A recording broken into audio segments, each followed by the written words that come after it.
Depression म्हणजे दुसरं तिसरं काही नाही, जे आहे ते स्वीकार करा. आणि कल्पनेमध्ये माणूस एवढा वाहून जातो ना, टोकाच्या निर्णयाला पोहोचतो आणि ती घटना घडायच्या अगोदर मानसिक रूपाने ती स्वीकार करतो तो आणि नंतर कुठेतरी स्वतःचा घात करून घेतो. पण माझं म्हणणं आहे, जे होतंय ना ते होऊ द्या. लास्ट मोमेंटला पण चमत्कार होऊ शकतो. लास्ट मोमेंटला पण देवाची कृपा होऊ शकते. तुम्ही मध्येच तुमची जर्नी ब्रेक करू नका. शिवलिंग आणि मार्कंडेय ऋषी यांच्या गळ्यामध्ये अडकला, त्या दोघांमध्ये. तसेच भगवान शंकर त्यातून बाहेर आले आणि त्यांनी यमाचा संहार केला. काय झालं? निसर्ग चक्र बिघडून गेलं. यम मृत झाले. यम मृत झाल्यानंतर जीवन मृत्यू चक्र थांबलं. मरायला कोणी तयार नाही. सगळे देव त्या ठिकाणी प्रकट झाले आणि भगवान शंकरांनी त्या घाबरलेल्या मार्कंडेय ऋषींना कडेवर उचलून घेत आणि त्याच्या डोक्यावरून हात फिरवला. 10-20 जणांनी मिळून तो धोंडा बाजूला गेला आणि बाहेर निघाल्यानंतर गणू धावत धावत धावत महाराजांच्या मठात गेला आणि महाराजांचा साष्टांग दंडवत घातला त्याने. तेव्हा महाराज काय म्हणाले माहितीये? काय रे गणू, कपारीत बसून किती धोंडे उडवलेस? तेव्हा तो म्हणाला, महाराज धोंडे तुम्ही उडवले आणि तुम्हीच मला हात धरून त्या कपारीत बसवलं. गरीबावर देखील देवाची कृपा असते.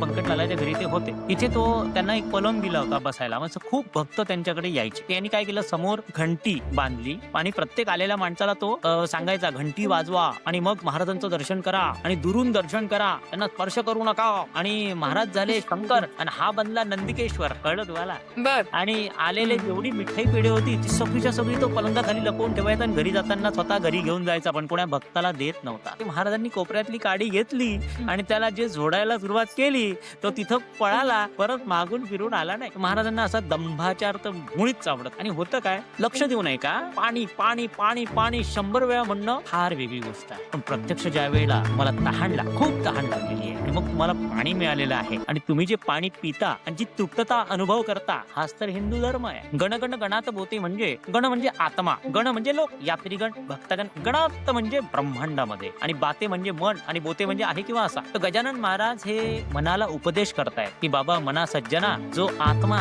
लोकांमध्ये विराजमान आहे, जो आत्मा चराचरामध्ये व्याप्त आहे, तोच आत्मा सर्वव्यापी सर्वेश्वर आहे. म्हणजे गणगुण ब्रह्म सनातन अव्यय अविनाशी, स्थिरचर व्यापण उरले जे या जगतासी, ते तू तत्व खरोखर निसंशय अससी, येला मात्रे धरिले मानव देह. संचित, प्रारब्ध आणि क्रियमान या 3 टप्प्यांमध्ये माणसाचं हे आयुष्य आहे. साईबाबा म्हणायचे की तुम्ही जन्माला येण्यापूर्वी तुमचे श्वास किती आहेत ते लिहून ठेवलेलं आहे आणि कुंडलीमध्ये जर तुम्ही डीप अध्ययन केलं ना, तर प्रत्येक दिवशीची काय क्रिया प्रतिक्रिया होणार ती सुद्धा तुम्ही अनुभव करू शकता.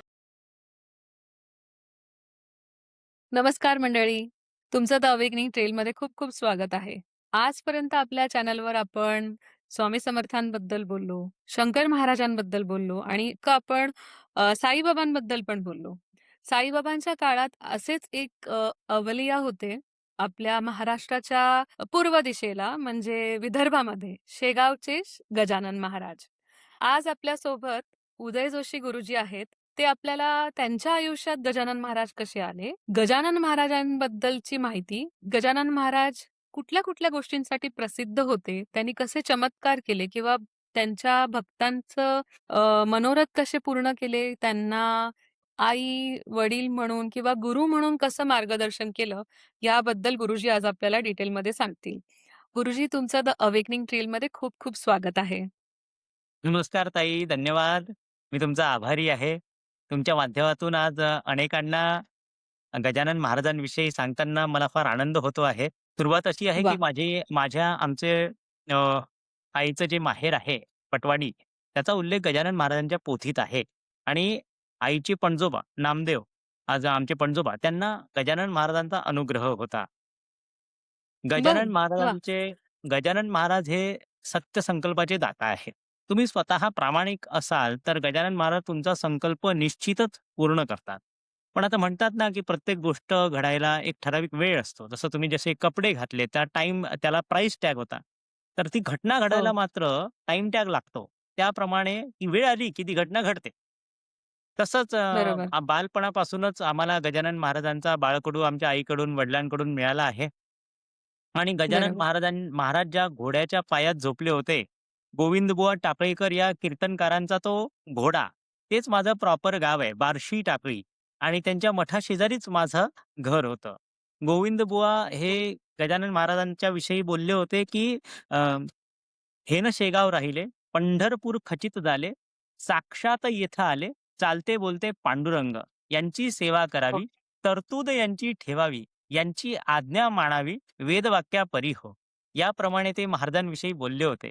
गोविंदबुवा टाकळीकर हे गावोगाव फिरून भागवत धर्माची पताका संपूर्ण विदर्भामध्ये, वऱ्हाड प्रांतामध्ये फडकवत होते. आणि त्यांचा बार्शी टाकळी या गावामध्ये, अकोला जिल्हा, बार्शी टाकळी तालुका, इथे त्यांचा एक मठ आहे आणि त्या मठाच्या शेजारीच आमचं घर होतं. त्या मठामध्ये वर्षाला अगदी गोकुळ अष्टमी आणि त्यानंतर दिवाळी वगैरे आम्ही सगळे मिळून साजरे करत होतो. बरोबर. मी गजानन महाराजांच्या ठिकाणी महिन्याच्या शेगाव संस्थानमध्ये दर महिन्याला दर्शनाला जायचो. 2004 मध्ये, 2005 मध्ये. वाह! तर तुमचा जन्म जिथे गजानन महाराज पहिल्यांदा आले तिथलाच आहे तर. आपण आता गजानन महाराजांबद्दल चर्चा करण्याच्या आधी प्रेक्षक जे तुम्हाला पहिल्यांदा ऐकणार आहेत, त्यांना तुम्ही कोण आहात? तुमच्या तुमच्या आयुष्याची सुरुवात उदय जोशी गुरुजी कोण आहेत? ह्याबद्दल आपण सुरू करून मग आपण पुढे विषयाकडे वळूया. बरं. तर मी माझं प्रॉपर गाव बार्शी टाकळी, अकोला जिल्ह्यामध्ये आणि उदय विनायकराव जोशी हे माझं नाव. आम्ही इथे मुंबईमध्ये गजानन महाराजांचं प्रगट दिवस साजरा करतो. त्याच्यामध्ये मी दरवर्षी एक प्रवचन सेवा, गजानन गुणगान प्रवचन ही सेवा देखील मी करत असतो. मी आमच्या घरामध्ये ज्योतिष माझे वडील पाहायचे आणि माझे आजोबा देखील ज्योतिषशास्त्राचे उपासक होते, सेवा करत होते. त्यामुळे दोन्हीकडचे आजोबा म्हणजे आईकडचे सुद्धा आणि वडिलांकडचे दोन्हीकडून मला हा बाळकडू ज्योतिषाचा तेव्हा मिळाला आहे. मग आता मुंबईमध्ये बोरिवलीमध्ये दहिसर पूर्वेला आम्ही राहतो आणि इथे कर्मकांड, सर्व प्रकारच्या पूजा, शांती, होम, वास्तुशांतीपासून सर्व प्रकारच्या पूजा आम्ही इथे करतो.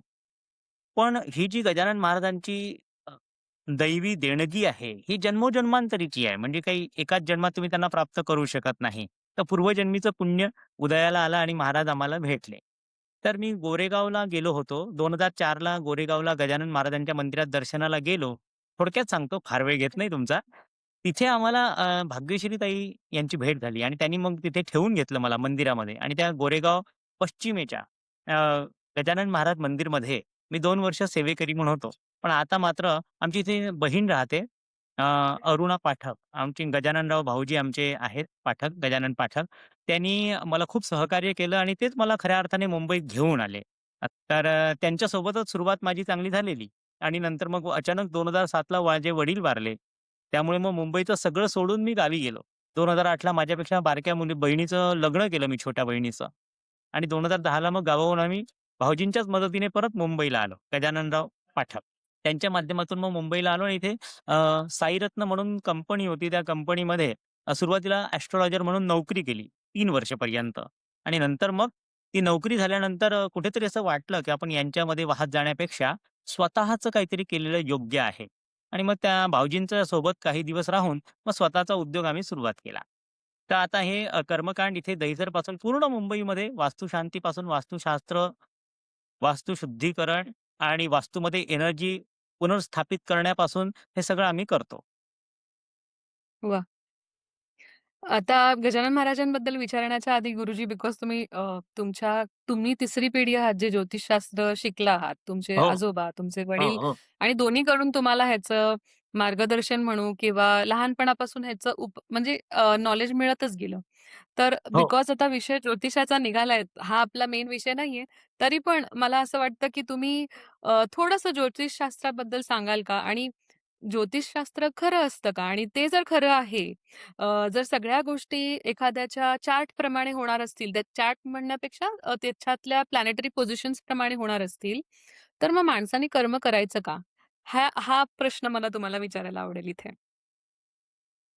संचित प्रारब्ध आणि क्रियमान या 3 टप्प्यांमध्ये माणसाचं हे आयुष्य आहे. साईबाबा म्हणायचे, की तुम्ही जन्माला येण्यापूर्वी तुमची श्वास किती आहे ते लिहून ठेवलेलं आहे. आणि कुंडलीमध्ये जर तुम्ही डीप अध्ययन केलं ना, तर प्रत्येक दिवशीची काय क्रिया-प्रतिक्रिया होणार, ती सुद्धा तुम्ही अनुभव करू शकता.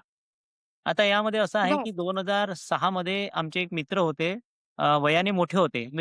मित्रामध्ये मान-सन्मान ही भावना नसते. मैत्रीचं नातं जगातलं अप्रतिम नातं असतं. तर त्यांच्याकडे हो. कोणीच त्या दिवशी आलं नाही म्हणून त्यांनी माझी पत्रिका बघितली 2006 ला आणि तेव्हा त्यांनी मला सांगितलं, की तुझ्याकडे पोलिस स्टेशनला 1 महिनाभर जायचा योग आहे. अरे म्हटलं, मला पोलिसचा काही संबंध नाही. मी काही सराईत गुन्हेगार नाहीये. मी तर भटजी माणूस आहे. पूजा-पाठ करतो. तर गोरेगाव पश्चिमेचं एस-व्ही रोडचं जे पोलिस स्टेशन आहे, तिथे महादेवाचं मंदिर आणि त्या पोलिसांना ती सेवा जमत नव्हती. म्हणून बरोबर त्या ठरलेल्या वेळेतच त्यांनी मला बोलावलं आणि महिनाभर मी ती सेवा केली आणि महिनाभराने ते सोडून दिलं. तर मी त्या साहेबांना जाऊन सांगितलं, की "दादा, तुम्ही सांगितलं त्याप्रमाणे ते झालं." याच्यामध्ये हं. दुसरा अनुभव म्हणजे ज्योतिषशास्त्राचे पदोपदी अनुभव येत गेले आणि ज्योतिषशास्त्रामध्ये 27 नक्षत्र हे खऱ्या अर्थाने रत्न आहेत, रत्न. आणि त्यामुळे आपण आणखीन जवळ त्या घडणाऱ्या घटनेच्या पोहोचू शकतो. पण हा सगळा फिरून विषय संशोधनाचा आहे. जेवढं जास्त तुम्ही पत्रिका बघत राहणार, तेवढ्या जास्ती प्रमाणात तुम्हाला त्याचा अनुभव येत राहणार. पूर्वीच्या काळी झाकली मूठ सव्वा लाखाची याप्रमाणे लोकं ज्ञान देत नव्हते किंवा गुरुकडूनही खूप सेवा करून ते ज्ञान मिळवायला लागायचं. पण आज देवाच्या कृपेने ज्ञानाचा सागर असा अथांग असा मोकळा झालेला आहे. YouTubeला आहे, Instagramला आहे, काही याच्यात खोटारडे लोकं पण आहेत. पण आपण त्या सगळ्यांपासून हो. सावधगिरीने राहिलं पाहिजे. कारण हिऱ्याच्या खाणीमध्ये गारा पण असतात, कोळसे पण असतात आणि अनेक गोष्टींचं त्यामध्ये मिश्रण, माती वगैरे असते. तर आपण हिरे निवडून घेतले पाहिजे. मग ज्योतिषशास्त्राचा मला खूप अनुभव येत गेले. त्यानंतर मग मी विचार केला, की खूपच यामध्ये दिव्य ज्ञान आहे. मग आपण याचं सेवक झालं पाहिजे. मनुष्य हा समुद्राच्या ज्ञानाच्या सागरामध्ये पोहणारा मासा आहे.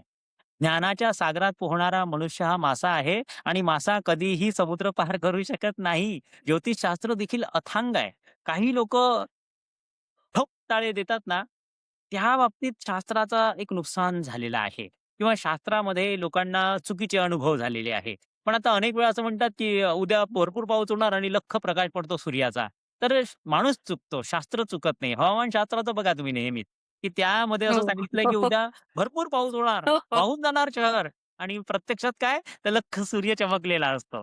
तर तसंच खरी ज्योतिषशास्त्राच्या गोष्ट. बाबतीत आहे. अनुभव सिद्ध हा खूप महत्वाचा आहे. अनुभव यामध्ये येणं आणि अभ्यास करणं महत्वाचं आहे. ज्योतिषशास्त्राची जी देवता आहे ती ज्योती म्हणजे सूर्य. सूर्यनारायण हेच त्याचे मुख्य आहेत. अमावास्येला सूर्य आणि चंद्र एकत्र होतात आणि प्रत्येक वेळी 13 अंश पुढे चंद्रमा गेला, की एका तिथीचं निर्माण होतं.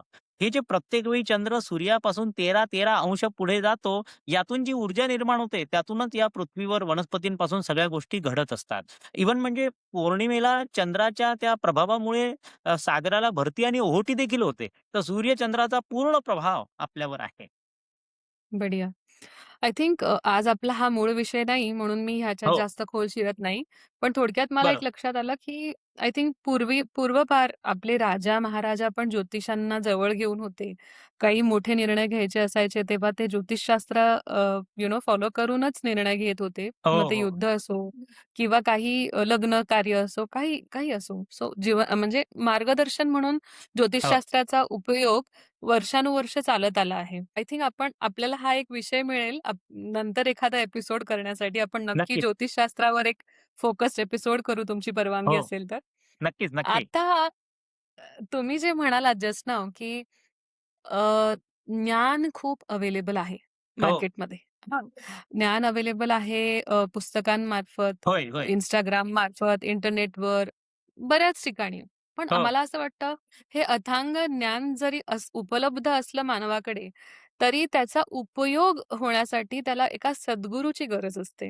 हो. कारण नाहीतर तो भरकटू शकतो. भरपूर होय. अतिज्ञान पण मला वाटत नाही, की ते उपयोगाचं आहे. सो म्हणूनच आता आपण एक काम करूया, आपण सद्गुरू गजानन महाराजांबद्दल बोलूया. ज्यांना गजानन महाराजांबद्दल माहिती नाहीये, त्यांना तुम्ही गजानन महाराज म्हणजे नेमके कोण आणि काय? हे थोडक्यात पहिले सांगा, मग आपण पुढच्या प्रश्नांकडे वळू. छानच. गजानन महाराज. गजानन महाराज कोण? हा अनेकांना प्रश्न पडतो. कारण की गजानन हे गणपतीचं नाव आहे. तेव्हा हो. अनेकांना वाटतं गजानन महाराज गणपती असावेत.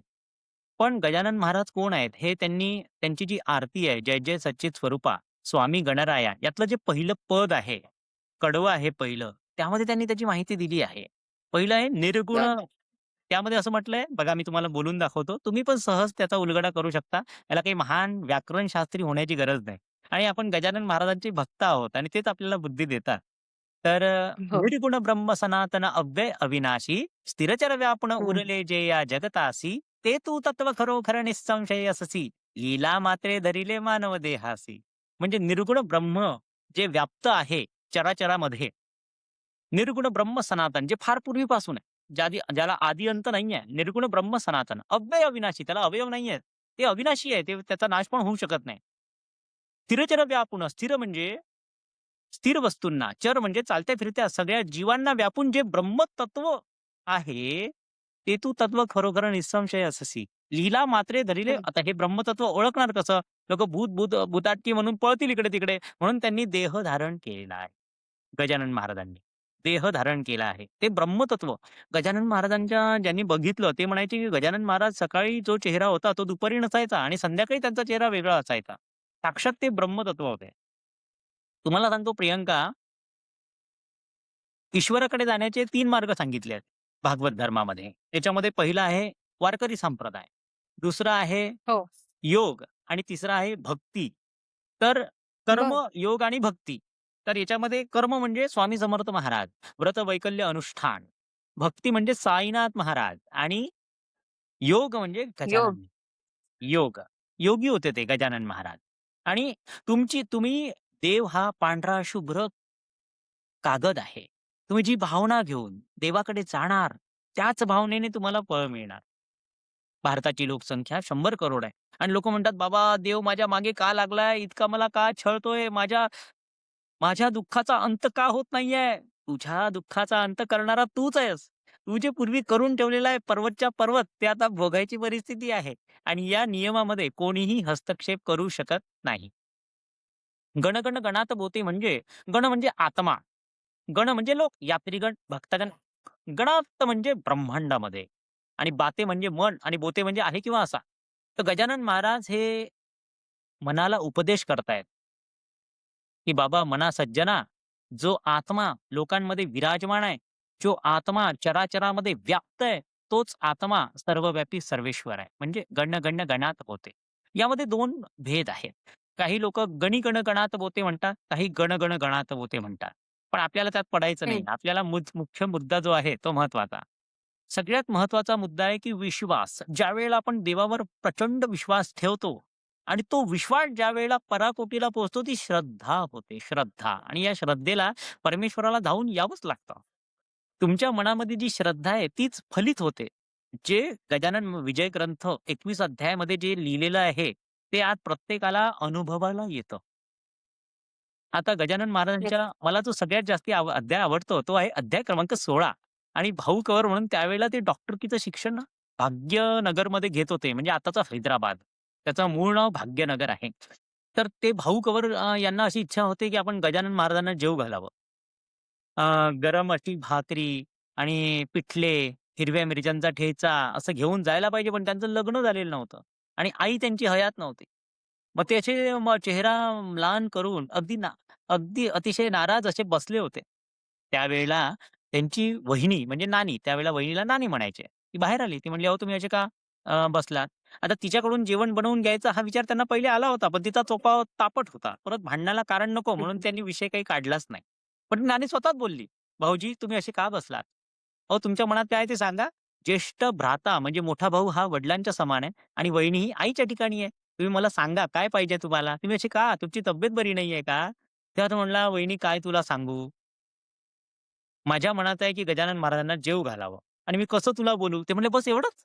आम्ही लगेच करून देते." मग तिने छान 3 भाकरी थापल्या, त्यावर लोणी लावलं आणि कांदा, मिरची, अंबाडीची भाजी आणि पिठलं म्हणजे बेसन असं सगळं बांधून यांना दिलं. सांगितलं, "लवकर जा, 12ची गाडी चुकली तर महाराजांचं जेवण होऊन जाईल आणि मग तुम्हाला महाराजांचं मग जेवण तुमच्याकडेच राहील. तुम्ही लवकर निघा." मग ते त्यांचे जे वडील होते ते सोन्या-चांदीचा व्यापार करायचे म्हणजे सोनार होते आणि त्यांच्यासोबत त्यांचा बंधू पण होता, मोठे बंधू. मग हे बंधूची अनुमती घ्यायला दुकानात गेले आणि तिथे वेळ झाला आणि स्टेशनावर आले अकोल्याच्या तर 12ची गाडी चुकली त्यांची आणि ते अगं तिथेच बाई! मग हं. डब्बा घेऊन बसले तो. जी शिदोरी होती महाराजांसाठी, तिथे घेऊन बसले ते आणि म्हणले, "महाराज या तुम्ही लवकर. आता काय फायदा? मी 3 वाजताच्या गाडीने शेगावात येईल तोपर्यंत तुमचं जेवण झालेलं असेल.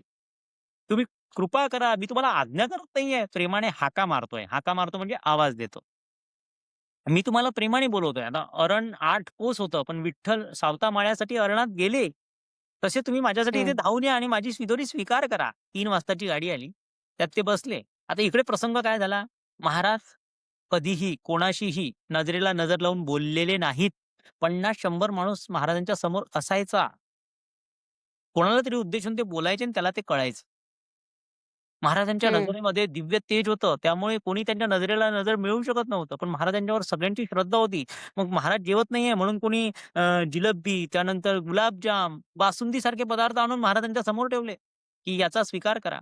मग बाळाभाऊ पुढे झाले. ते म्हणले, "इतरांची बोलायची हिंमत होत नाहीये म्हणून मी बोलतो. तुम्ही जेवण करून घ्या." महाराजांनी स्पष्ट सांगितलं, "माझं जेवण आज 4थ्या प्रहरात होणार आहे, म्हणजे सायंकाळी. ज्याला हं. थांबायचं त्याने थांबावं, नाहीतर आपापली ताटं घेऊन खुशाल घरी जावं. हरकत नाही मला." आणि नंतर बाळाभाऊ त्या ठिकाणी आले 3च्या गाडीने 4 वाजता आणि हात जोडून उभे राहिले. त्यांचा चेहऱ्यामध्ये, डोळ्यामध्ये अक्षरशः अश्रू तरळले होते. काय बोलणार? तर महाराज त्यांच्याकडे बघून नक्कीच. काय म्हणले, "बाबा रे, बरंच आमंत्रण दिलंस तू मला जेवणाचं. ही वेळ जेवणाची आहे हं. का? तुझ्या भाकेत गुंतलो आणि उपाशी राहिलो." म्हणजे महाराजांना भाव महत्वाचा होता, समर्पण भाव. आणि एक भाकर महाराजांनी नक्की. खाल्ली आणि 2 भाकरीचा प्रसाद सगळ्या भक्तांना वाटला.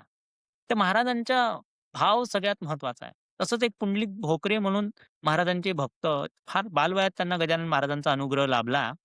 ते सतत गजानन महाराजांचं नामस्मरण करायचे. आणि मोक्षगुरू, त्यानंतर पारमार्थिक गुरु, विद्यागुरु असे सगळे गुरु असंख्य करतात. आणि दत्तगुरूंनी 24 गुरु केले होते. हं. तर त्यांच्या शेजारी भागी ठाकरे नव्हती बुंडगावामध्ये. तर ते त्यांना म्हणाले, की "तू गुरु केल्याशिवाय तुला काही सद्गती मिळणार नाही." तिने सांगितलं, "मी गजानन महाराजांना गुरु केलाय." ते म्हणले, "अरे हे काय? गजानन महाराजांनी तुझा ताप बरा केलाय, तेवढ्यावर तू त्यांना गुरु मानलंस. काही कानात मंत्र कथीला काय?" त्याच्या मनात मग संशय आला आणि ते म्हणाले, की "ठीक आहे, हरकत नाही. मी तुझ्यासोबत येतो." तर त्याच दिवशी पहाटे गजानन महाराजांनी स्वप्नात दृष्टांत देऊन त्यांना कानात मंत्रही कथिला आणि सांगितलं, की "बाबा रे, लोकं एकमेकाच्या कानात कानगोष्टी करतात. मग काय एकमेकाचे ते गुरु होतात का? दंभाचार कधीही करू नये. मनातला भाव सगळ्यात महत्त्वाचा आहे. भावच सगळ्यात महत्त्वाचा आहे. समर्पण भाव." आणि महाराजांनी त्याला म्हटलं, "हे घे पादुका माझ्या." आणि ते स्वप्नात घ्यायला उठले तर मग त्यांची जी बाज होती खाट, त्याहून ते खाली पडले. आणि तेवढ्यात भागी ठाकरे मला म्हणले, "अरुणोदयाचा प्रकाश आहे. आता आपल्याला रस्ता दिसतोय अंजनगावला. आपण जाऊया आणि अनुग्रह घेऊया." तेव्हा ते म्हणले, "मला यायचं नाही. तुला जायचं तर तू जा." मग ती निघून गेली चिडचिड करत. आणि दुपारी मग 2 दिवस याच्या आधी झामसिंग राजपूत शेगावात गेले होते. तर महाराजांनी त्या झामसिंग राजपुतांकडे 2 त्यांच्या ज्या पादुका होत्या त्या दिल्या आणि सांगितलं, "मुंडगावामध्ये जे पुंडलिक आहेत, भक्त पुंडलिक त्यांना हे दे." मग दुपारी 12 वाजता माध्यान्ह समयी त्यांची भेट झाली अ, झामसिंग राजपूत यांच्याशी. आणि त्यांच्याशी भेटल्यानंतर त्यांनी विचारलं पुंडलिकाने, की "महाराजांनी माझ्यासाठी काही दिलंय का रे तुझ्याकडे?" तर त्यांना विसर पडला होता. पिशवीमध्ये त्या पादुका होत्या. 2 दिवस अगोदर दिल्या होत्या महाराजांनी. त्यावेळेला ते म्हणाले, "तू असं का विचारतो?" मग त्यांनी स्वप्नांचा दृष्टांत सांगितला. त्याने पिशवीतून काढून त्या पादुका दिल्या. त्या पादुका आजही मुंडगाव या ठिकाणी आहेत. आणि गजानन महाराज हे सत्य संकल्पाचे दाता आहेत. त्यांना खोटेपणा पटत नाही. प्रथमतः तुमच्याकडे खरेपणा असेल तरच तुम्ही त्यांच्या जवळ गेले पाहिजे. तर ते अगदी तुमच्यावर कृपा करतात. प्रश्नच नाही. वाह! आय थिंक हे 2 अनुभव जे तुम्ही आता शेअर केले हो, गजानन विजयातले, ते आपल्याला हे नक्कीच दर्शवतात, की भावावीणं भक्ती म्हणजे भाव पण इम्पोर्टंट महत्वाचं. आहे. तुम्ही हो, भक्ती हो, करताय, भाव तुमचे कसे आहेत आणि त्यासाठी गजानन महाराज संध्याकाळपर्यंत उपाशी राहिले. हो, दुसरे आपण जसं म्हणाले, की आय थिंक एक दांभिक व्यवहारात त्यांचे शिष्य पडू नयेत, म्हणून त्यांनी त्यांना पुंडलिक भक्ताला दृष्टांत देऊन होय, त्यांची ती इच्छा पूर्ण केली. हो, आता आय एम शुअर आपल्याकडे असे भरपूर अनेक विषय आहेत गजानन विजयामधले, हो, ज्याच्याबद्दल आपण चर्चाच करू. पण मला आता एक थोडक्यात सांगा ना, की आपण भक्तीबद्दल बोललो. हो, आपण दांभिक व्यवहारात भक्त पडू नयेत ह्यासाठी काळजी घेण्यासाठी एक विषय आपण आता डिस्कस केला. हो, पुढचा मला प्रश्न आहे, की तुम्ही सुरुवातीला पण म्हणालात, की शास्त्र खूप गूढ आहे ज्योतिषशास्त्र, पण हो, दांभिक लोकं पण अवेलेबल आहेत आणि आपल्याला त्याच्यातून अ, आपण सावध होऊन आपल्याला त्याच्यापासून वाचायचं आहे. हो, तर हो. असं गजानन महाराजांच्या आयुष्यात काय म्हणजे प्रसंग होते किंवा असे ज्याच्या थ्रू त्यांनी श्रद्धा आणि अंधश्रद्धा यातला फरक त्यांच्या शिष्यांना समजावून सांगितला. कारण आत्ता आपण बघतो आहे, की तुम्ही खरंच हा मुद्दा खूप मस्त उचललात, की खूप नॉलेज अवेलेबल आहे. मग आता हो. त्यातलं आता वास्तुशास्त्राबद्दल म्हणा किंवा ज्योतिषशास्त्राबद्दल अनेक व्हिडिओ अवेलेबल आहेत. मग मी कसं समजू, की हे बरोबर आहे किंवा हे चुकीचं आहे? तसंच श्रद्धा आणि अंधश्रद्धा यातला फरक समजवण्यासाठी महाराजांनी काय लीला केल्यात किंवा काय चमत्कार केलेत? गजानन महाराज हे तुम्हाला सांगतो, गजानन महाराज फारच दिव्य, फार दिव्य म्हणजे आपण कल्पनातीत की काही लोक असं म्हणायचे की हे सज्जन गडावरून इथे आले आहेत, पण त्यांच्या म्हणण्यात काही असा पुरावा नव्हता. पण त्यांचं बर म्हणणं होतं की रामदास स्वामी जे आहेत सज्जनगडचे, त्यांनीच देह धारण केला आहे इथे. योगी अच्छा. आता बघा, चांगदेव नारायण डोहामध्ये प्रकट झाले. कनिफा हत्तीच्या कर्णातून प्रगट झाले आणि उष्ट्या बरोबर. पत्रावळीचं शोधन करताना गजानन महाराज प्रगट झाले. तुम्ही आता विचारलं श्रद्धा, अंधश्रद्धा. अंधश्रद्धा बघा आता काय आहे, विठोबा नावाचा महाराजांचा एक सेवक होता आणि त्यांनी काय केलं, महाराज बंकटलालाच्या घरी 2 वर्ष राहिले. हो. 2 वर्ष बंकटलालाच्या घरी ते होते. तिथे त्यांना एक पलंग दिला होता बसायला. मग खूप भक्त त्यांच्याकडे यायचे. त्यांनी काय केलं, समोर अ, घंटी बांधली आणि प्रत्येक आलेल्या माणसाला सांगायचा, "घंटी वाजवा आणि मग महाराजांचं दर्शन करा आणि दुरून दर्शन करा. त्यांना स्पर्श करू नका." आणि महाराज झाले शंकर आणि हा बनला नंदिकेश्वर. कळलं तुम्हाला? बर. आणि आलेले हं. जेवढी मिठाई पेढे होती ती सगळीच्या सगळी तो पलंगाखाली लपवून ठेवायचा आणि घरी जाताना स्वतः घरी घेऊन जायचा, पण कोण्या भक्ताला देत नव्हता.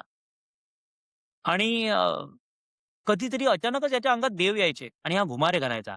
हं, हं, हं. आणि मग शंकर आले आणि कृष्ण आले. असं तो घुमारे महाराजांच्या समोर, प्रत्यक्ष महाराज पलंगावर बसलेले आणि त्यांच्या समोर याच्या अंगात देव यायचे. हे सगळं महाराजांनी बघितलं. पण आता पापाचा घडा भरायला पाहिजे ना. अचानक कोणाला कसं हं. काय आपण बोलणार? भरला त्याचा घडा. एक दिवस त्रयस्थ मंडळी, बाहेरगावची मंडळी त्या ठिकाणी आली. महाराज योगनिद्रेत होते. ते झोपले नव्हतेच. नुसतंच पडलेले होते आणि त्यांच्या चेहऱ्यावर अशी काश्मीरी शॉल चेहऱ्यावर त्यांच्या होती. तर आता त्या मंडळींना त्रयस्थ मंडळींना घाई होती निघण्याची. तर ते सगळे गावातले लोकं म्हणाले, की "हा विठोबा आहे ना, त्याची फार चालते बुवा. हा महाराजांच्याकडून काही करून घेऊ शकतो." मग त्या विठोबाला काही प्रलोभनं दिली, धन दिलं, त्याला झाडावर चढवलं आणि त्याला महाराजांना उठवायला भाग पाडलं. आणि विठोबा आला आणि बर. त्याने पटकन असं महाराजांच्या चेहऱ्यावरची शॉल काढली. तसेच महाराज उठून बसले आणि उठून बसल्यानंतर त्या मंडळीचं काम झालं. त्यांना दर्शन पण मिळालं, त्यांच्या प्रश्नाची उत्तरही मिळाली आणि जसे ते निघून गेले, तसे महाराजांनी कोपऱ्यातली काडी घेतली आणि त्याला जे झोडायला सुरुवात केली, तो तिथं पळाला, परत मागून फिरून आला नाही. तर महाराजांना असा दंभाचार तर मुळीच आवडत नव्हता. आणि होतं काय, लक्ष देऊ नये का? पाणी, पाणी, पाणी, पाणी 100 वेळा म्हणणं फार वेगळी गोष्ट आहे. पण प्रत्यक्ष ज्यावेळेला तुम्हाला तहान लागते, खूप तहान लागलेली आहे आणि मग तुम्हाला पाणी मिळालेलं आहे आणि तुम्ही जे पाणी पिता आणि जी तृप्तता अनुभव करता, हाच तर हिंदू धर्म आहे. ह्या धर्मामध्ये जे आहे ते सगळं असं अनुभूतीचं आहे. यांना शब्दात कथन करणं कठीण आहे. प्रत्येकाची जशी श्रद्धा आणि अधिकार त्याप्रमाणे महाराज प्रत्येक व्यक्तीला फळ देतात. जसं वाह! प्रत्येकाची भक्ती आणि श्रद्धा त्यानुसार त्याला पाणी, पाणी, पाणी, पाणी, पाणी किती वेळा म्हटलं, तरी काही माझा गळा काही त्याच्याने भरून येणार नाहीये. पण प्रत्यक्ष ज्यावेळेला मी पाणी पिईल ती अनुभूती आहे आणि धर्म म्हणजे अनुभूती आहे. धर्म म्हणजे धारण करणे. आई-वडिलांची सेवा करणे माझा धर्म आहे. मला ती धारण केलीच पाहिजे. श्रावण कुमारासारखं त्यांना घेऊन गेलं पाहिजे. तीर्थयात्रा केल्या पाहिजेत त्यांना घेऊन. जे काही कर्तव्य आहे तोच धर्म आहे. तर काशीचा गोसावी त्याच्याकडे आला होता आणि त्यांनी ती त्यांना भेट दिली होती, चिलीम. आणि त्या व्यतिरिक्त जेव्हा पहिल्यांदा महाराज प्रगट झाले, तेव्हा त्यांच्या हातात कच्ची चिलीम त्यांच्या हातात होतीच. आणि ती अग्नीची साधना होती. अक्षय तृतीयेच्या दिवशी सोनाराकडे बंकटलाल आणि त्याचे मित्र अग्नी मागायला गेले, तेव्हा सोनाराने त्यांची टेहळणी केली, हेटाळणी केली आणि महाराजांना अग्नी दिला नाही. आणि मग महाराजांनी सांगितलं, "आपल्याला त्याच्या अग्नीची गरज नाहीये. तू चिलमीपुढे फक्त काडी धर." आणि त्यातून अग्नी प्रकट झाला. गजानन महाराज हे पंचमहाभूतांवर अधिकार गाजवत होते. श्रद्धा आणि अंधश्रद्धामध्ये असं आहे, की महाराजांना अवडंबर नाही पटत आणि सगळ्यात महत्त्वाचा मुद्दा बरं. आहे, की तुम्ही जेव्हा महाराजांकडे विनंती करता, त्यावेळेला ती त्यांनी मान्य केली, तर तुमची श्रद्धा वृद्धिंगत होते. पण जर त्यांनी ती विनंती किंवा तुमची सूचना किंवा तुमचं ते म्हणणं मान्य केलं नाही किंवा तशी घटना घडली नाही, तर आपल्याला कुठेतरी ठेच पोहोचते. उलट या ठिकाणी ना महाराजांना आपल्याविषयी काहीतरी मोठं करायचं आहे, हा विचार करून आपण ते स्वीकार केलं पाहिजे. ब्रह्मचैतन्य गोंदवलेकर महाराज होते. त्यांना एक सद्गृहस्थ म्हणाले, "गुरुच सगळं करतो, तर मग मला काय करायची गरज आहे?" हा प्रश्न सर्वांनाच आहे गुरुजी, की हो. तुम्ही आता ही गोष्ट पूर्णच करा, मी तुम्हाला मध्ये कट केला. पण हा प्रश्न आम्हाला सर्वांना आहे, की जर सगळं गुरु करणार आहे किंवा जर सगळं लिहिलेलं आहे, तर मग माणसाने कर्म का करावेत? या. सगळ्यात पहिले 2 मुद्दे तुम्ही समजून घ्या. भगवान कृष्णाने गीतेमध्ये सांगितलंय नशीब म्हणजे काय? तुमचं मन ना ही घटना घडलीच का? याविषयी प्रचंड आतुर असतं. तुम्ही केलेल्या सर्व प्रकारच्या कर्माचा परिपाक म्हणजे नशीब आणि त्यात बदल करता येत नाही. बरोबर. पूर्वजन्मीचं जे काही नशीब आहे, ते प्रत्येक माणसाला भोगायचंच आहे. संचित प्रारब्ध आणि क्रियमान. संचित म्हणजे बँक बॅलन्स असलेले, क्रियमान म्हणजे सध्या जे चालू आहे ते. आणि प्रारब्ध म्हणजे जे कठीण आहे, ते भोगायचंच आहे. त्यातून सुटका नाही. हत्या, वैर आणि ऋण हे कधीही माणसाला चुकत नाही. हत्या, वैर आणि ऋण. तुम्ही पूर्वजन्मी नकळत कोणाची हत्या तुमच्या हातून झाली असेल, तर ते या जन्मात नाही तर पुढच्या जन्मात ती फेडावीच लागणार. ऋण घेतलं असेल, मी तर बरं. अनेकांना असं गमतीने म्हणतो, की जी लोकं आज होम लोन घेऊन चालतायत, ते पूर्वीचे सावकार होते. त्यांनी सावकारी करून लोकांकडून व्याज खाल्लंय. आज ते परत भरून देत आहेत. आणि हत्या, वैर अच्छा. आणि ऋण. वैर तुमचा जो दुश्मन आहे ना, तो या जन्मात येऊन तुम्हाला भेटणारच आणि विनाकारण तुमच्याशी भांडून निघून जाणारच. अमृत अनुभव असं ब्रह्मचैतन्य गोंदवलेकर महाराजांचं पुस्तक आहे. त्यामध्ये त्यात प्रत्यक्ष महाराजांना आत्मज्ञान झाल्यानंतर सगळेजण विचारत होते महाराजांना प्रश्न, भक्त त्यांचे. तेव्हा त्यांनी सांगितलं, की गुरु जर आहे, तर मला काय करायची गरज आहे? तेव्हा ते पटकन बोलले, हो. "मग तू पैदा कशाला झालास? तू जन्माला कशाला आलास?" "अरे वेड्या, गुरुच्या पादुका ह्या आत्म्याच्या तळाशी असतात आणि ज्यावेळेला तुझा जन्म-मरणाचा प्रश्न येतो, त्याच वेळेला त्यामध्ये गुरु विधीमध्ये हस्तक्षेप करतो. अन्यथा गुरुला हस्तक्षेप करायची सुद्धा गरज नाही किंवा ते तुम्ही तुमचं पूर्वीचं ठरलेलं सगळं जे आहे ते भोगायसाठी आलेले आहे आणि तो भोग जसा रामाला 14 वर्षाचा वनवास भोगून मग राज्य मिळालंच आणि पुढे त्यांनी खूप चांगल्या प्रकारे केलं. तशातलाच हा प्रकार आहे. प्रत्येक भोग भोगल्यानंतर रात्रीनंतर सूर्योदय होणारच आहे. आता काय होतं बघा, देव दयाळू आहे. मग देव दयाळू आहे तर देवाने काय केलंय? तुमची विश्वास, तुमची श्रद्धा ढळू नये किंवा संपू नये म्हणून तो ना चमत्कार करतो. चमत्कार हा आत्म्याचा संस्कार आहे. चमत्कार झाला तर माणसाला एक दिलासा येतो, विश्वास येतो, की देव आहे आणि तो माझं कार्य करणार आहे. पण आज काय झालेलं आहे? असा चमत्कार झाला, की हा भक्त त्या देवाच्या मांडीवरच बसायला आतुर असतो. घ्या उचलून मला. देवा देव आहे. आता आपल्याला चिंता नाही. देव आहे. देवच सगळं करणार आहे. ही अपेक्षा देवाची नसते. देवाची एवढीच असते, की बाबा याच्या बाबतीत जे काही झालं आहे, खूप त्रास हा सहन करतोय ना, मग याला कृपेची एक एक अनुभव कृपेचा याला दिला पाहिजे. हं. आता राम आणि श्याम नावाचे 2 मित्र. त्यांनी आजपासून लाख वर्ष पहिले, 1000 वर्ष पहिले केव्हातरी एक छान असा उद्योग सुरू केला भागीदारीमध्ये. आणि मग नंतर त्या श्यामला लोभ झाला. आणि त्यांनी काय केलं संपूर्ण पैसा वगैरे जो होता तो आपल्याकडे ठेवून याला धोका दिला रामला. रामने वैराग्य म्हणजे तणावामध्ये स्वतःच्या जीवाचं घात करून घेतला, आत्महत्या केली. मग या जन्मात ते कर्म राहिलेलं आहे शिल्लक. तो येणार या जन्मात परत. ते दोघं परत राम-श्याम भेटणार, परत ते उद्योग उभा करणार आणि यावेळेला राम त्याला धोका देईल. कारण त्यांनी पूर्वी तसं करून ठेवलेलं आहे. हाच कर्माचं गणित आहे आणि हे खूप जटिल आहे. खूपच जटिल आहे. म्हणजे आपल्या विचार करण्याच्या पलीकडच्या गोष्टी आहेत ह्या. हे ज्योतिषशास्त्र दाखवतं, पण तुम्हालाही तसा गुरु भेटला पाहिजे. बरं. अंधश्रद्धा म्हणजे तुम्ही जबरदस्ती करू नका देवाला तुमचं कार्य करण्याची, ही अंधश्रद्धा आहे. किंवा काही लोकं सकाळ ते संध्याकाळ आपले कामं, उद्योग सोडून कुठेतरी वेगळ्याच मार्गात लागलेले असतात. भजन कीर्तनाच्या. करा तुम्ही भजन कीर्तन. माझं म्हणणं असं नाहीये. करा बाबा भरपूर करा. पण तुमचं कर्म देखील करा. कर्म केल्याशिवाय फळ मिळणार नाही. आपलं जे कर्म आहे ते करून आपण तुम्हाला मी सांगतो देवाची सेवा करत असताना तुम्ही अपयशी झालात, तर तुम्हाला आशेचा एक मार्ग मिळतो. देव आहे, मला पुढच्या टप्प्यात यश मिळेल, त्याच्या पुढच्या टप्प्यात यश मिळेल.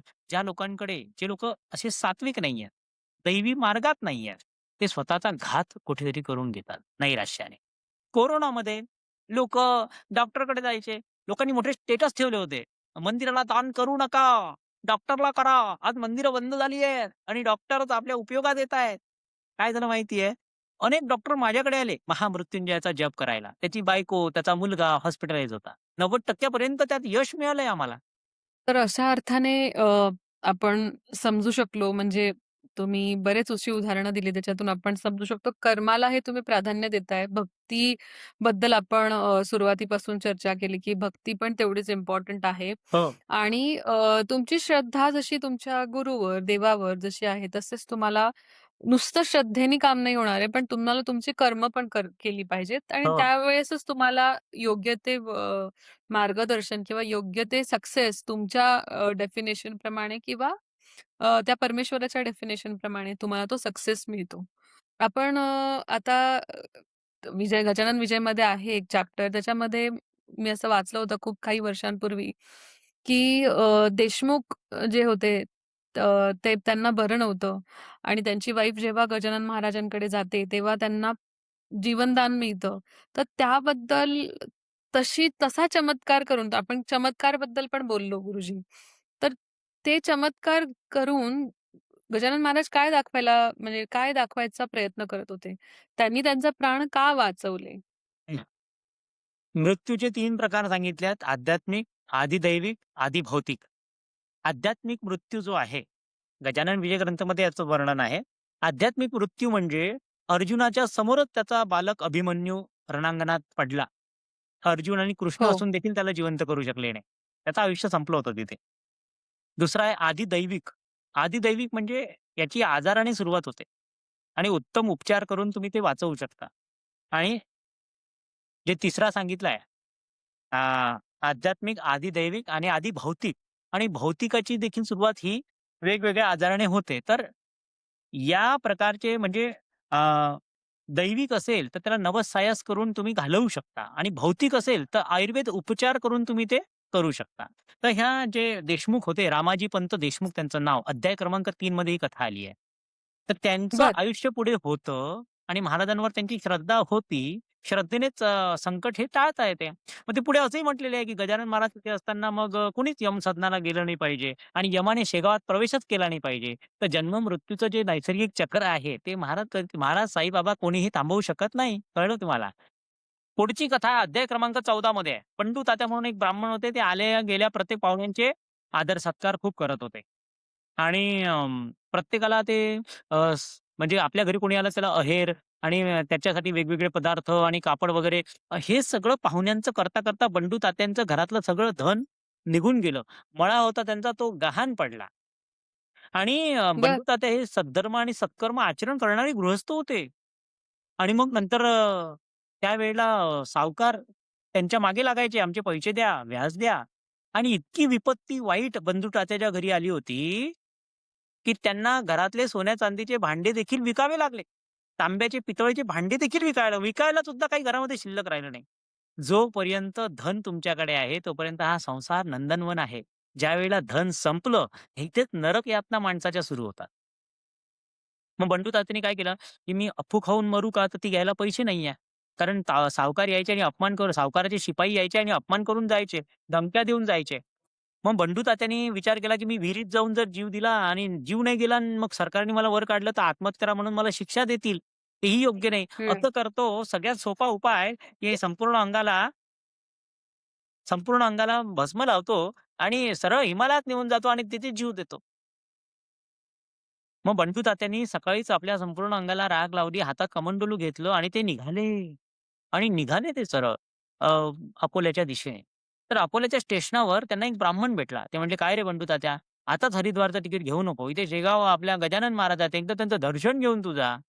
त्याचं एकदा दर्शन तर घे." मग बंडू तात्या आणि तो माणूस गायब झाला. ब्राह्मण होता. बंडू तात्या म्हटला, "अख्ख्या गावातून निघालो, सावकारापासून शेजाऱ्यांनी पाहिलं, कोणीच मला ओळखलं नाही. एक संन्यासी म्हणून मला सोडून दिलं. यानी ओळख नाही आणि यानी ओळखलं कसं मी बंडू तात्या आहे म्हणून आणि मी हरिद्वारला चाललोय. बरं काही असो, एकदा शेगावला जाऊन बघितलं पाहिजे." शेगावात आले. महाराजांच्या मागे 50-100 माणूस उभे होते. त्यात बंडू तात्या देखील उभे राहिले.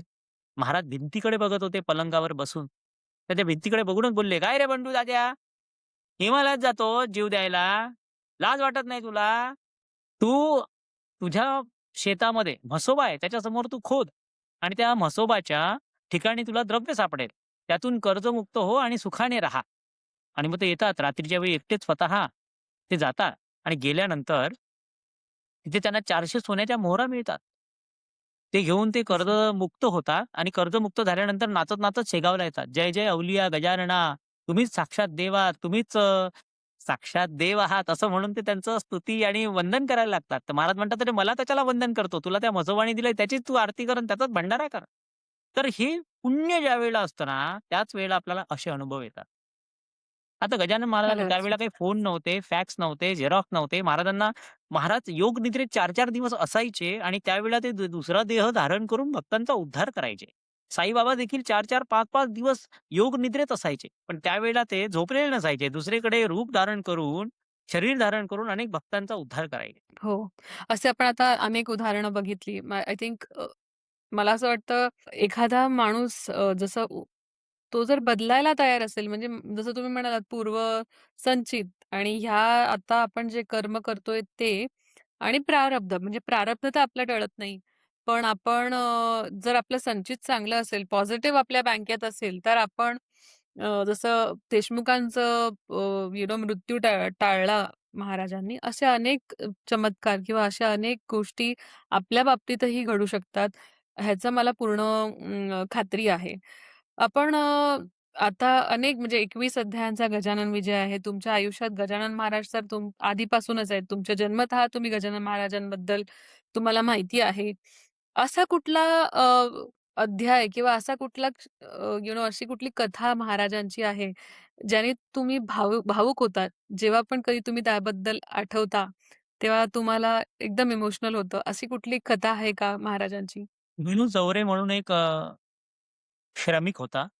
म्हणजे ते मजुरी करायचे गणू, जवरे आणि ते शेगावात दुष्काळ पडला होता. 11व्या अध्यायातली कथा आहे. 11व्या अध्यायामध्ये भास्कर महाराजांची समाधीचं झाल्यानंतर शेवटी ही कथा आलेली आहे. तर ते त्या ठिकाणी विहिरीचं खोदकाम सुरू असतं आणि त्याच्यामध्ये सुरुंग त्या खडकाला सुरुंग लावून स्फोटकं भरून ते मोठमोठे बार उडवत असतात, की जेणेकरून लवकर विहिरीचं खोदकाम पूर्ण झालं पाहिजे. त्या ठिकाणी हे गणू जवरे काम करत असतात. त्या ठिकाणी महाराजांचे भक्त असतात हे. रोज येऊन महाराजांना दर्शन करून जाणं एवढाच त्यांचा परिपाठ असतो. देवाला तुमची संपत्ती नाही पाहिजे, तुमचा भाव पाहिजे. हां, तर हे गणू जवरे यांचं ते विहीर खोदण्याचं काम सुरू होतं आणि तिथे हे मजुरी करत होते. त्यावेळेला सगळे सुरुंग भरून झाले, पण एका सुरुंगातून पाणी यायला लागलं आणि स्फोटकांना पाणी लागलं तर स्फोटकं वाया जातील. म्हणून त्या मजुराने सांगितलं, की "जा तू पटकन ते त्याची जी पुंगळी आहे आगीची, ती त्या बाराजवळ सरकव आणि पटकन वरती निघून ये." यज्ञास बळी बोकडाचा असंच पारायणामध्ये म्हटलेलं आहे. यज्ञाला बोकडाचा बळी देतात. वाघाचा देऊ शकत नाही. वाघ आपलाच बळी करून टाकेल. तर गणू हो. काय करणार बिचारा, गरिबी त्याच्या पदरा. म्हणून तो खाली उतरतो आणि जसं तो पहिल्यांदा बार सरकवतो, तर ती पुंगळी वेगाने जाऊन त्या बारूद जो असतो स्फोटक त्याला जाऊन मिळते आणि एकामागून एक सुरुंगाचा फोट व्हायला लागतो आणि मोठमोठाले दगड त्यातून बाहेर यायला लागतात. सगळे घाबरतात. कोणी म्हणलं, "अरे, गणू तर आता गेला, गणू मेला. आता आसमंत भागात कुठेतरी त्याचा दूरवर प्रेताचे तुकडे पडलेले असतील, ते उचलून आणायला कोणाला तरी सांगायला पाहिजे." म्हणून त्याचे ओळखीचे लोकं शोक करायला लागतात. तेव्हा गणू आतून ओरडतो, "अहो, मी नाही मेलो. मी विहिरीत आहे. हा मोठा धोंडा कपारीमध्ये येऊ मी एका कपारीत आहे आणि त्याच्या तोंडाला धोंडा आहे मोठा. तेव्हा तुम्ही तो काढा म्हणजे मला बाहेर येता येईल." 10-20 जणांनी मिळून तो धोंडा बाजूला केला आणि बाहेर निघाल्यानंतर गणू धावत, धावत, धावत महाराजांच्या मठात गेला आणि महाराजांचा साष्टांग दंडवत घातला त्याने. तेव्हा महाराज काय म्हणाले माहिती आहे? "काय रे गणू, कपारीत बसून किती धोंडे उडवलेस?" तेव्हा तो म्हणाला, "महाराज, धोंडे तुम्ही उडवले आणि तुम्हीच मला हात धरून त्या कपारीत बसवलं. गरीबावर देखील देवाची कृपा असते." हे या कथेतून आपल्याला कळतं. महाराजांना स्वच्छ भाव पाहिजे, संपत्ती नको. असंख्य भक्तांना महाराजांचे असंख्य अनुभव आलेले आहेत. काही गोष्टी तुम्ही म्हटल्यानंतर लगेच घडतील असं नाही. काही ठराविक वेळेनंतर देखील त्या घडतात. तेवढं सबुरी तुम्हाला 100 वर्षा अगोदर साईबाबांनी सबुरी सांगितली आहे. तर ती असली पाहिजे. तर ही घटना मला फार भावुक करते आणि महाराजांचा प्रत्यय म्हणजे फार जबरदस्त. योगी अनेक योगक्रिया त्यांना येत होत्या. हं, हं. आय थिंक आपण साईबाबांच्या बद्दल म्हणजे साई सचरित्रात पण हे बघतो, की साईबाबा पण हे त्यांच्या आतड्या काढून, त्या साफ करून, सुकवून परत आत टाकायचे. म्हणजे मला असं वाटतं, की त्यामध्ये पण आपण हे बघतो, की त्यांनी हठयोग हा प्रकार पण त्यांना येत होता किंवा ते फॉलो करत होते हे आपल्याला दिसतं. तसंच जसं तुम्ही आता म्हणताय, की गजानन महाराज हे योगी होते हो, आणि ते योग निद्रेत नेहमी असायचे. हो, हा इन्सिडेंट आय थिंक खरंच खूप चांगला तुम्ही शेअर केलात, की गजानन महाराजांसाठी सगळे समानच होते. हो, म्हणजे हो, अगदी व्यापारीपासून आता हे जे गरीब गणू आहे, हो. तेही त्यांचे भक्त होते. त्यामुळे त्यांच्यासाठी सगळं सारखंच होतं आणि पहिल्या अध्यायात जसे ते अपीअर झाले, जेव्हा उष्ट खात होते ते, आय थिंक त्याच्यातून ते हे सांगायचा प्रयत्न करत होते, की सगळं समान आहे. त्याच्यामागे तुम्हाला काय वाटतं? काय लॉजिक होतं गजानन महाराजांचं? ते काय दाखवण्याचा प्रयत्न करत होते? का काय शिकवायला काय शिकवतायत ते आपल्याला? तिथे पातुरकरांचा वाडा आणि त्यांच्या मुलाची ऋतुशांती होती त्यांच्या घरी आणि ऋतुशांतीच्या बरं. वेळेला ते पत्रावळी बाहेर आणून टाकल्या होत्या आणि अ, फार उन्हात, तप्त उन्हामध्ये तिचे महाराज प्रगट झाले. तर त्यांनी सांगितलं, "अन्न हेच ब्रह्म आहे. अन्न हेच ब्रह्म आहे. अन्न वाया घालवू नका." गरजूंसाठी हं. स्मृतीमध्ये पण हेच म्हटलेलं आहे. वेदांनी पण सांगितलं, "अन्न हे ब्रह्म आहे. अन्न वाया घालवू नका." हा संदेश त्यांना तिथून द्यायचा. आणि नंतर त्यांच्यासाठी मग त्या कथेमध्ये असंही आहे, की त्यांच्यासाठी वाळा घालून पाणी घेऊन आले पातुरकरातून. पण महाराजांनी हो. ते पाणी न पिता जिथे जनावरे पाणी पित होते, ते पाणी प्यायले. हा ते विचार करण्यासारखी गोष्ट आहे, की जनावरं जे पाणी पितात त्या दुधातून मग आपण चहा वगैरे बनवतो. म्हणजे सांगायचं तात्पर्य काय आहे, की ओतप्रोत ब्रह्म सर्व ठिकाणी भरलेलं आहे आणि त्यासाठी सद्गुरू कृपा होणं गरजेचं आहे. कुठून कोणीही म्हणू शकत नाही, की मी हे सगळं करू शकतो म्हणून. हं, आता हं. आता अ, सध्या प्रियंका असं झालेलं आहे, की जिकडे-तिकडे जे कर्म केले ते भोगावेच लागतील. कर्मच सगळ्यात महान आहे. त्याच्यावर एक छोटासा दृष्टांत देतो. मार्कंडेय ऋषी होते. ते अल्पायुषी होते. आणि मार्कंडेय हो. ऋषी भगवान शंकराचे भक्त होते आणि त्यांच्याकडे फक्त समर्पण होतं. काय होतं? समर्पण. मग ज्यावेळेला त्यांचे ते पूर्ण झाले 16 वर्ष, त्यावेळेला यमाने पाश टाकला. त्यावेळेला ते पूजा करत होते शंकराची आणि घाबरून त्यांनी त्या शिवलिंगाला मिठी मारली. मग शिवलिंगाला हं. मिठी मारल्यानंतर तो पाश हा शिवलिंग आणि मार्कंडेय ऋषी यांच्या गळ्यामध्ये अडकला. त्या दोघांमध्ये. तसेच भगवान शंकर त्यातून बाहेर आले आणि त्यांनी यमाचा संहार केला. काय झालं? निसर्ग चक्र बिघडून गेलं. यम मृत झाले. यम मृत झाल्यानंतर जीवन मृत्यूचक्र थांबलं. मरायला कोणी तयार नाही. सगळे देव त्या ठिकाणी प्रकट झाले आणि भगवान शंकरांनी त्या घाबरलेल्या मार्कंडेय ऋषींना कडेवर उचलून घेतलं आणि त्याच्या डोक्यावरून हात फिरवला. मग सगळे देव म्हणाले, की "अहो, निसर्गाचं चक्र बिघडून गेलंय. कोणी मरायला तयार नाही. तुम्ही यमाला जिवंत करा." ते म्हणले, "याला जर जिवंत केलं" महाकाल म्हणाले, भगवान शंकर, "याला जर जिवंत केलं, तर हा बालकाला मारून टाकेल माझ्या." ते म्हणले, "आम्ही सगळे याला आयुष्मान करतो, याला चिरंजीव करतो. पण तुम्ही यमाला जिवंत करा." तर मार्कंडेय ऋषींचं आयुष्य 16च वर्ष आहे. तर मला सांगा, कर्म मोठं आहे का भोलेबाबा मोठे आहेत? कर्म मोठं आहे का महादेव मोठे आहेत? तुमचा नक्कीच इष्टदेव असतो ना महादेव. हो. हं. ज्याप्रमाणे शिवाजी महाराजांच्या रायगडावरून ती हिरकणी खाली उतरली बाळाला दूध पाजायसाठी. आज तो कडा हो. तुम्ही बघितला तर सोपं नाहीये ते. भयंकर खतरनाक आहे ते, की तुम्ही पाय सटकला तर एका क्षणात जीव जाऊ शकतो. पण ती बाळाची ओढ तिला घेऊन आली तिथपर्यंत आणि एकदा गडाचे रात्री दरवाजे बंद झाले, की ते उघडायची परवानगी नसते. त्यावेळेला महाराज पण तिथे नव्हते. तर तसंच तुमचा जो इष्टदेव आहे, तुमचे जे सद्गुरू आहे, ते अटीतटीच्या प्रसंगात तुमची बाजू राखतात. तो काही विषय नाहीये. यमाला मारून टाकतील ते. पण प्रसंग तसा पाहिजे आणि तुमचं समर्पणही तसं पाहिजे.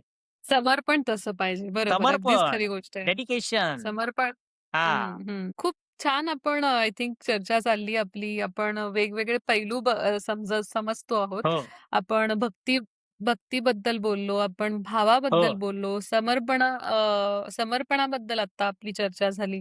हो, आय थिंक दैनंदिन जीवनात एखाद्याने कसं आपलं आयुष्य जगावं, हो, हे महाराजांनी त्यांच्या विविध लीलांमधून किंवा विविध चमत्कारातून किंवा भक्तांच्या अनुभवातून आपल्याला शिकवण्याचा प्रयत्न केला. हे हो, अगदी आपल्याला ठामपणे समजतंय. हो, मला आता पुढचा प्रश्न तुम्हाला असा विचारायला आवडेल, की लोक म्हणतात म्हणजे असं मी ऐकलंय, वाचलंय अ, YouTube किंवा आपल्या Insta युनिव्हर्सिटीमधून पण असं ऐकण्यात आलंय, की गजानन महाराजांना त्यांच्या भक्तांच्या मनातलं कळायचं. आता उदाहरणार्थ आता जसं तुम्ही म्हणालात, की भाऊ कवर ह्यांच्या मनातलं महाराजांनी ओळखलं. हो. तर असे पण आपण अनुभव बघतो. पण असे काही अजून अनुभव आहेत का, की महाराजांना आधीच कळलं आणि अशी काहीतरी घटना घडली, की लोक अचंबित झाले? तुम्हाला सांगतो गजानन चरित्रकोश म्हणून एक ग्रंथ आहे आणि ज्या लोकांनी बरं. गजानन महाराजांना प्रत्यक्ष बघितलं, तर त्याविषयीच्या त्यात कथा आहेत. तर गजानन महाराजांच्या सेवेमध्ये सुरुवातीला भास्कर महाराज होते. भास्कर महाराजांनंतर बाळाभाऊ महाराज त्यांच्या सेवेत रुजू झाले आणि बाळाभाऊ महाराज त्यांच्या सेवेत रुजू झाल्यानंतर अ, लोकमान्य टिळक अकोल्याला येणार होते शिवजयंतीच्या उत्सवाला.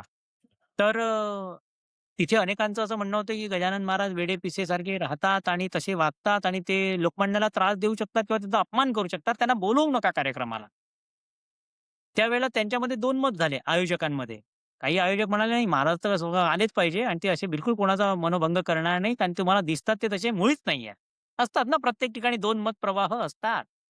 त्यांच्यामध्ये जो वाद झाला, ज्यावेळेला ते आमंत्रण द्यायला महाराजांकडे आले, तर महाराजांनी एक पाठीत थाप मारली बाळाभाऊंच्या आणि बाळाभाऊंनी इतिवृत्त सांगितलं, जे तिथे घडलं, अकोल्यामध्ये जे घडलं त्यांच्या त्या मीटिंगमध्ये, त्या सभेमध्ये, की महाराजांना बोलवायचं की नाही, कोण काय म्हणालं, हे सगळं बाळाभाऊंनी सांगितलं. गजानन महाराज अच्छा. म्हणायचे, "आत्मा हा सगळ्यांचा एक आहे. उंच, लहान, काळा, गोरा, बुटका हे शरीराचे प्रकार आहेत. पण तुम्ही आत्मा बघा. गीतेमध्ये पण तेच सांगितलंय. इथून पासून सगळ्यांचा आत्मा एक आहे आणि माणसाने आत्म्यालाच महत्त्व दिलं पाहिजे. हा हात तुझा आहे, पण तू हात नाही आहेस. डोकं तुझं आहे, पण तू डोकं नाही आहेस. हे डोळे तुझे आहेत. तू डोळे नाही आहेस. तू आत्मा आहेस. त्यांनी हे शरीर धारण केलेलं आहे. आणि प्रत्येकाचा आत्मा हा परमात्म्याचा अंश आहे. तुम्ही कुठलीही अपेक्षा नाही ठेवली, तर त्या वैकुंठात बसलेल्या नारायणामध्ये आणि तुमच्यामध्ये काहीच फरक नाहीये. अपेक्षा, इच्छा, डिझायर ह्या तुम्हाला देवापासून वेगळ्या करतात. हं. नक्कीच. आय थिंक खूप छान आपण आज माहिती तुम्ही दिली आम्हाला सर्वांना हो, गजानन महाराजांबद्दल आणि हेच पहिल्यांदाच आपण अवेकनिंग ट्रेलमध्ये ह्या विषयावर बोलतो आहोत. हो, एकंदरीत माझ्या लक्षात येतंय, की सद्गुरू, गुरु म्हणा, तुमचे इष्टदेव तुमच्या आयुष्यात खूप महत्त्वाचा रोल प्ले हो, करतात. आय थिंक गुरुजी मला एकंदरीत असं लक्षात येतंय, की जे आपण विषय महाराजांबद्दल बोललो, ज्या घटना तुम्ही आमच्यासोबत शेअर केल्यात, एकंदरीत लक्षात येतंय, की मानवाने किंवा माणसाने आयुष्य आपलं कसं जगावं, साध्या सोप्या पद्धतीने त्यांनी सगळ्या गोष्टींना कसं प्रतिसाद करावा आपल्या आयुष्यात, हे महाराज त्यांच्या जिवंतपणी म्हणजे रूपात, सगुण रूपात महाराज हे आपल्या सर्वांना शिकवत होते. मग ते योग असो, मग ती भक्ती असो किंवा मग जसं तुम्ही म्हटलात कर्म करणं असो हो, किंवा एखाद्या भक्ताला जसं मार्कंडेय ऋषींचं तुम्ही उदाहरण देऊन हे सांगितलत, की भक्ताला त्याच्या डिफिकल्टीजमधून म्हणजे अगदी हो, मृत्यूपासून पण त्यांना वरदान दिलं वगैरे, वगैरे. होय, तर आत्ता जसं शेवटी तुम्ही म्हणालात, की महाराजांना जेव्हा उष्ट घात होते महाराज, त्याच्यातून महाराज हे किंवा पाणी जे गुरांसाठी होतं, त्याच्यातूनच डायरेक्ट महाराज पाणी पित होते. ह्याच्यातून महाराज आपल्याला सांगतायत, की एक समभाव असावा, चांगलं वाईट काहीच नाहीये, सुख-दुःख काहीच नाहीये. You have to look at it एक होलिस्टिकली आणि पॉझिटिव्हली आणि सेम भावनेने. त्यांनी तुम्हाला डिप्रेशन हा जो एक खूप मोठा आजकाल विषय चर्चेत आहे. मी असं नाही म्हणत नुसता विषय, लोकं त्याला एक्सपिरियन्स पण करतायत. पण जर आपण हे महाराजांकडून शिकू शकलो, तर आय थिंक आपण डिप्रेशनमधून पण बाहेर येऊ. आपण दुःखामधून पण बाहेर येऊ. आपण एक आपलं आयुष्य सुधारू असं मी म्हणेन. आणि अन्नाबद्दल तुम्ही जे म्हणालात, की महाराज उष्ट खाण्यावरून हे आपल्याला हेही सांगत होते, की अन्न हे पूर्ण ब्रह्म आहे. मला असं वाटतं, की मी बऱ्याचदा असं बघते, कधी-कधी चुकून माझ्याकडून पण होतं. आपण अन्न हो, खूप वेस्ट करतो, पाणी आपण हो, खूप वेस्ट करतो. तर जसं महाराज शिकवायचा प्रयत्न करत होते त्यावेळेपासून आय थिंक आता तर ही जास्त काळाची गरज आहे, की आपण अन्न वेस्ट करू नये आणि आपलं अनुकरण आपली मुलं करतात. त्यामुळे मला आठवतंय मी एकांकडे आता जेवायला गेलेली रिसेंटली. तर आम्ही हल्ली एक 5 वर्षापासून एक प्रेयर म्हणतो. एक साधी आपली प्रेयर म्हणतो प्रार्थना. जेवायच्या आधी. तर त्यांच्याकडे 2 लहान बाळ आहेत. एक सॉरी एकच लहान मुलगा आहे त्यांना. तर आम्ही प्रेयर म्हणत होतो आणि तो हात धुवायला गेला आणि माझं एकंदरीत असं लक्षात आलं, की तो हात धुताना त्याला ते काहीतरी वेगळं वाटलं. तो हात तिथे धुवत होता, पण त्याचं लक्ष आमच्या प्रेयरकडे होतं. बरोबर. तर मुलं आपलं अनुकरण करतात. त्यामुळे जर आपण पण जर अन्न वेस्ट नाही करण्याचा प्रयत्न केला, तर आपल्याकडून आपली मुलंही शिकतील आणि त्याला रिस्पेक्ट करतील, अन्नाला रिस्पेक्ट हो, करतील. सो हा खूप छान संदेश आहे. खूप छान मेसेजेस आपल्याला वेगवेगळ्या हो. अनुभवातून आपण आतापर्यंत शेअर केले. डिप्रेशन हो. का येतं? कारण की जे आहे ते मनुष्य स्वीकार करत नाही आणि स्वतःशीच तो लढायला सुरुवात करतो. डिप्रेशन म्हणजे दुसरं-तिसरं काही नाही. जे आहे ते स्वीकार करा आणि कल्पनेमध्ये माणूस एवढा वाहून जातो ना, टोकाच्या निर्णयाला पोहोचतो आणि ती घटना घडायच्या अगोदर ती त्या मानसिक रूपाने ती स्वीकार करतो तो आणि नंतर कुठेतरी स्वतःचा घात करून घेतो. पण माझं म्हणणं आहे, जे होतंय ना, ते होऊ द्या. लास्ट मोमेंटला पण चमत्कार होऊ शकतो. लास्ट मोमेंटला पण देवाची कृपा होऊ शकते. तुम्ही मध्येच तुमची जर्नी ब्रेक करू नका. जे होतंय ते होऊ द्या. चला पुढे. अन्न हे पूर्ण ब्रह्म आहे. अन्नाचा सन्मान केलाच पाहिजे. प्रश्नच नाही. आणि जेवढं आहे भूक तेवढंच जेवलं पाहिजे. आज लग्नामध्ये बघा मोठ्या-मोठ्या प्लेट भरून घेतात. 2 घास खाऊन सगळं टाकून देतात हो, एका बाजूला. हो, हो. हे पण मी खूप ऑब्झर्व्ह केलंय. हो, आणि लोकं इतकं भरून घेतात, इतकं भरून घेतात आणि तेवढं हो. खाल्लंही जात नाही आणि मग त्या खाल्ल्या जे जातं. यूज प्लेट्समध्ये आपण बघतो, की ते अगदी अन्न त्याच्यात भरलेलं असतं. सो इट्स हो. Very sad to see this scenario. पण थँक यू. आय थिंक हा पुन्हा एकदा आपण विषय चर्चा करून मला असं वाटतं आपले ऐकणारे प्रेक्षक पण तसं करत नसतील, पण जर कोण करत असेल तर त्याच्यासाठी ते थोडे मेजर्स घेतील, स्टेप्स घेतील. पुढचा माझा वैयक्तिक फेव्हरेट प्रश्न जो आहे, जो मी एकदम शेवटीसाठी ठेवला होता, तो म्हणजे गजानन संस्थेबद्दल. मी तुम्हाला सांगते, की देवाच्या कृपेने खूप देवस्थानं किंवा समाधी हे बघण्याचा किंवा तिथले जाऊन आशीर्वाद घेण्याचा प्रसंग आमच्या आयुष्यात आला, दोघांच्या, माझ्या आणि सूचकच्या. पण गजानन महाराजांच्या संस्थेत जेव्हा मी गेली शेगावला, तिथली शिस्तबद्धता, तिथली स्वच्छता, तिथलं एकंदरीत नम्रता लोकांच्या म्हणजे सेवेकरांच्या ह्यात वागण्यामध्ये. मी गेले होते त्या दिवशी एकादशी होती पहिल्यांदा. मी 2010 का 11 मध्ये गेले होते. आणि त्यावेळेस एकादशीमुळे खूप गर्दी होती. खूप म्हणजे खूप गर्दी होती आणि आम्हाला शेगाव. गावातून ते सॉरी? विदर्भ पंढरी. शेगाव म्हणजे विदर्भ पंढरी हो. आहे. नक्कीच, नक्कीच. मी अनुभवलंय. कारण मला आठवतंय आम्ही आषाढी एकादशीला पंढरपूरला पण गेलो होतो. त्यावेळेस हो, चालायला पण जागा नव्हती. तशीच गर्दी मी हो, गजानन हो. महाराजांच्या इथे पाहिली. पण तेवढी गर्दी असून सुद्धा मला आठवतंय, जेव्हा गाभाऱ्यात आमच्या दर्शनाची वेळ आली, तेव्हा एकाही सेवेकऱ्यांनी आम्हाला किंवा तिथे जे सिक्युरिटी असते त्यांनी असं नाही म्हटलं, "चल, चल, चला, चला, पुढे चला." अजिबात नाही ना धक्काबुक्की. अगदी शिस्त. म्हणजे ह्याबद्दल तुम्ही काय सांगाल? म्हणजे हे कसं काय इम्प्लिमेंट झालं आणि ह्याचं अनुकरण बाकीचे धार्मिक स्थळं का नाही करू शकत आहेत? महाराज आपल्या महाराष्ट्रामध्ये दोघांनीच संजीवन समाधी घेतली आहे. संजीवन समाधी. हो. एक संत ज्ञानेश्वर माऊली आणि दुसरे शेगावचे गजानन महाराज. महाराष्ट्रामध्ये दोघांच्याच संजीवन समाधी आहेत. आणि महाराज जेव्हा होते प्रत्यक्ष शेगावमध्ये, तेव्हा महाराजांच्या समोरच एक प्रकारे सभा भरली होती आणि तेव्हा त्यावेळेला ते नियम ठरले. त्यावेळेला भास्कर महाराजांनी सांगितलं, की त्यांना तो कुत्रा चावला आहे आणि 2च महिने आयुष्य शिल्लक आहे. तेव्हा त्यांची इच्छा होती, की फार मोठं भव्य-दिव्य मंदिर व्हावं. त्यांनी सगळ्यांना त्या एका ठिकाणी दुकानामध्ये बोलवलं, प्रतिष्ठित नागरिकांना आणि तिथेच मग संस्थान आणि संस्थानाची बीजरूपं ठेवल्या गेली आणि महाराजांच्या समोरच सगळे नियम झालेले आहेत. मी शेगावात दर्शनासाठी गेलो असता, त्या ठिकाणी रांगेत असताना ते जे सेवेकरांनी अचानक खाली मान घातली. त्यांना मी विचारलं, "का खाली मान घातली आहे?" म्हणले, "संस्थेचे विश्वस्त अध्यक्ष पुरुषोत्तम भाऊ आले आहेत. त्यांच्या सन्मानासाठी आम्ही खाली पाहतो आहे." म्हणजे मान खाली घातली आहे. मी मग ती रांग सोडून त्यांच्या पाया पडलो.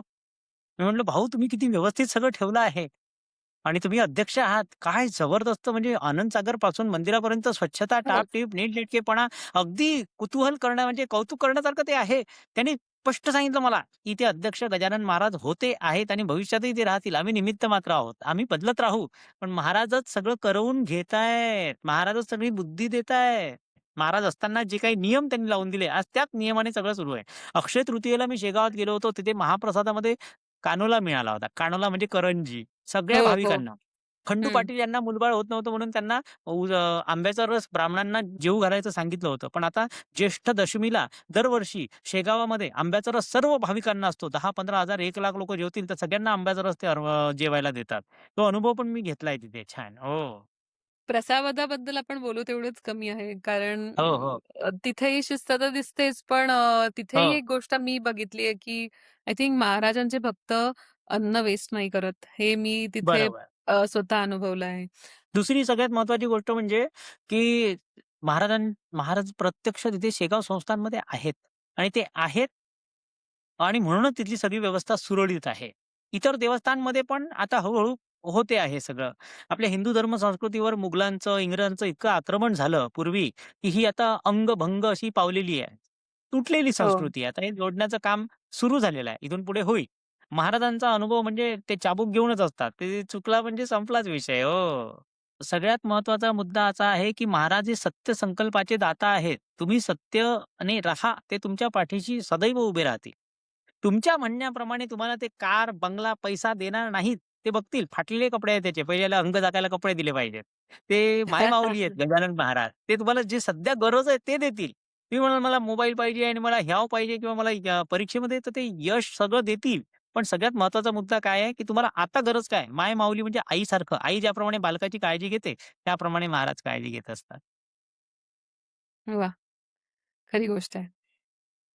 आय थिंक आपण आता आपल्या या एपिसोडच्या शेवटच्या टप्प्याकडे किंवा शेवटच्या प्रश्नाकडे हो, वळलो आहोत हो, हो. हो, आलो हो. आहोत.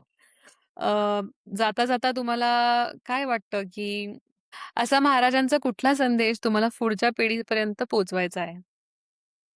महाराजांचं म्हणणं आहे, "कर्म करा, प्रामाणिकपणे राहा, घाई करू नका, सबुरी ठेवा." हा संदेश त्यांना वेळोवेळी द्यायचा होता. आणि जिथे कुठे तुम्ही खूपच मोठ्या त्रासात किंवा कुठेतरी संकटामध्ये सापडलात, तर महाराज सदैव पाठीशी आहेत. आज लोकं काय करतायत, कंपेअर करतायत, की समवन एक्स-वाय-झेड माणसाला मोठी कार मिळाली आहे आणि याच्याकडे साधी फटफटी पण नाहीये. कळलं? आम्ही दोघं हं. एकाच वर्गात होतो, असं लोकं सांगतात मला आणि त्यांनी किती कमवले आणि मी नाही कमवले. पण प्रत्येक मनुष्य त्याचा प्रारब्ध भोगायला इथे जन्माला आलेला आहे. तुझ्या नशिबात जे आहे ते तू भोगणारच. रेसचा घोडा नाहीयेस तू. त्याचं नशीब वेगळं आहे, तो त्याच्या पद्धतीने चालला. तुझं नशीब वेगळं आहे, ते तुझ्या पद्धतीने. गुरु राहू योग पत्रिकेत असेल तर संततीसाठी विलंब होतो. पंचम स्थानावर जर अधिक पापग्रहांचा दोष झाला असेल तर संततीमध्ये बाधा येते. मंगळ ग्रह बलवान झाला असेल तर जबरदस्तीने ब्रह्मचर्य पाळण्याचा योग येतो. तर ग्रह, नक्षत्र, तारे, ग्रहाधीन मनुष्य असं म्हटलेलं आहे शास्त्रामध्ये. ग्रहाच्या अधीन मनुष्य आहे आणि हे ग्रह फक्त मॅप आहे Google मॅपसारखा, की तुम्ही पूर्वजन्मी जे कर्म केले ते दाखवण्याचं काम ग्रह, नक्षत्र, तारे करतात आणि हे रंजक असं हे शास्त्र आहे. एकदा बसमध्ये बसायला, चढायला जागा नव्हती आणि मी तिथे मोठ्या मुश्किलीने उभा होतो.